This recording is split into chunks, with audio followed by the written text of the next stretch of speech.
ओम नमः शिवाय। हर हर महादेव। जय शु शंभो। दोस्तों, आप सभी का आपके अपने चैनल में बहुत स्वागत और आपका बहुत आभार है। जब कभी भी हमें ऐसा लगता है कि हमारे घर में किसी व्यक्ति ने कुछ करवा रखा है, बहुत दिनों से, बहुत महीनों से, कुछ वक्त से घर में स्ट्रगल ख़त्म ही नहीं होती, या तो हमारे काम नहीं बनते, घर में विवाह शादी नहीं होती, कोई ना कोई हमेशा बीमार बना रहता है, घर में कुछ ऐसी चीज़ें घटित होना कुछ समय से लग जाती है कि हमें समझ ही नहीं होता है कि जीवन में क्या चल रहा है।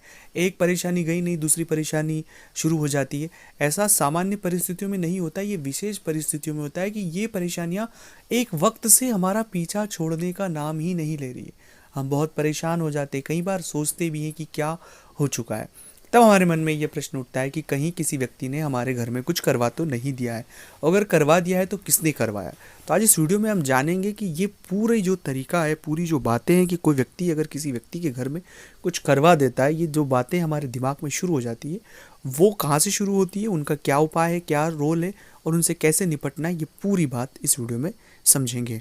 अगर आप वर्तमान किसी भी परेशानी से गुजर रहे हैं तो ये जानना आपके लिए बहुत महत्वपूर्ण है, क्योंकि इन बातों को समझने से आप अपनी खुद की मदद भी कर पाएंगे और चीज़ों को रास्ता भी निकल जाएगा। अगर अभी तक आपने चैनल को सब्सक्राइब नहीं किया है, चैनल से नहीं जुड़े हैं, प्लीज़ आप चैनल को सब्सक्राइब करके जुड़ जाए, कमेंट्स में भोलेनाथ का नाम लिखें।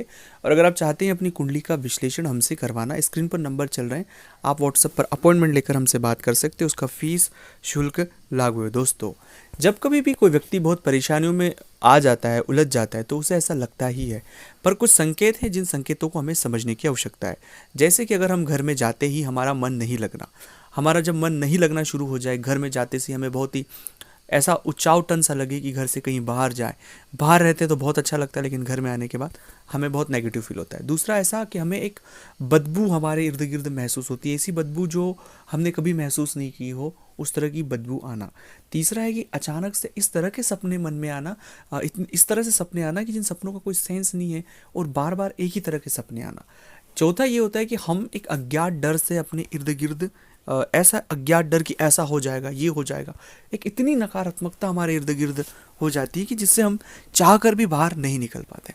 और अगली चीज़ ये भी होती है कि बार बार व्यक्तियों को आर्थिक हानि होती ही रहती है, जो भी पैसे हैं वो नुकसान हो रहे हैं, तमाम प्रकार से वो एक नेगेटिविटी की ओर घिर रहा है। ऐसी किसी भी परिस्थिति में अगर व्यक्ति बार बार फंस रहा है तो कुछ बातें जिन्हें समझ लेना आवश्यक है। ऐसी परिस्थिति जब कभी भी किसी जातक के साथ होती है तो वो शनि और राहु की वजह से होती है। किसी भी व्यक्ति ने आपके घर में कुछ भी नहीं करवा के रखा है, आप राहु और शनि के फेर में आ चुके हैं, खासकर राहु के फेर में आ चुके हैं, उस वजह से इतनी तकलीफ और परेशानियां आपके साथ हो रही है। तो इससे जो बचने के उपाय है वो भी मैं आपको इस वीडियो में बताऊंगा।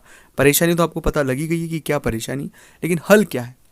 हल के स्वरूप में कुछ चीज़ें हैं जिन्हें आपको बहुत बहुत ध्यान रखना चाहिए।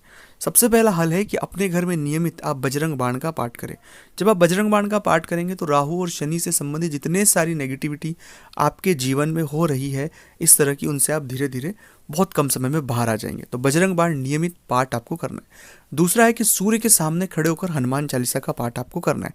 ऐसा प्रयोग करने से सूर्य मजबूत भी होता है और इसका प्रयोग करने से जितने सारे ग्रहों के नकारात्मक प्रभाव, इन प्रभावों को बहुत कम समय में हम कम कर सकते हैं। और तीसरा और महत्वपूर्ण बात है कि शनिवार या मंगलवार के दिन जो भी अपने घर के आसपास हनुमान जी का मंदिर हो, वहाँ बैठकर सुंदरकांड का पाठ करें। सुंदरकांड का पाठ करने से बहुत सारी परेशानियों से आपको छुटकारा मिलता है। चौथा प्रयोग करना है गुरु मंत्र का जप। अगर नहीं है गुरु मंत्र तो नमः शिवाय का आप जप कर सकते हैं।